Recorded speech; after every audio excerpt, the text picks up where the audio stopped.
আসসালামু আলাইকুম friend, welcome to a mini blog. কেমন আছো বন্ধুরা? আশা করি ভালো আছো। তো হাজব্যান্ড সকাল সকাল বাজার নিয়ে চলে আসলো।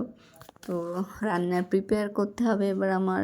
তো ভাবলাম একটুখানি একটা ক্লিক নিয়ে নিই তোমাদের সঙ্গে শেয়ার করার জন্য।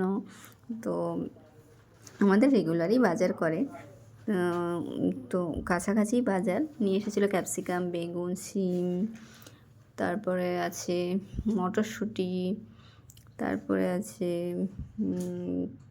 মটরশুঁটিগুলো ফ্রেশ ছিল না জানো তো। তারপর বিট, টমেটো, মাছটাও ছিল। আসলে মাছটা কাঁচার সময় কাঁচা মাছটার সময় ভিডিও তুলতে আমার একদম খেয়াল ছিল না, তখন খুবই ব্যস্ত ছিলাম। তাই ফ্রাই করার সময় ভাবলাম একটুখানি ভিডিও করে নিই। আর ও তো সবজি মাছ খায় না, ও ভাজা মাছ খায়। তো ভাতটা বেড়ে দিয়েছিলাম, বেড়ে দেওয়ার পরে তারপরে আমরা এটা সন্ধ্যেবেলার কি আমার একটু দরকার ছিল, বাজারে গেছিলাম স্কুটি নিয়ে। তত সময় ও চলে এসেছিলো। তো কাজটা মিটে আমি ওর জন্য ওয়েট করছিলাম।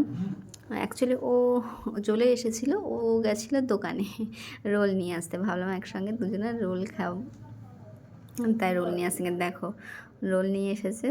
তো ওখানেই দাঁড়িয়ে আমরা খেয়ে তারপরে আমরা ব্যাক করেছিলাম। যদি ভিডিওটা ভালো লাগে comment, share, like. Bye bye.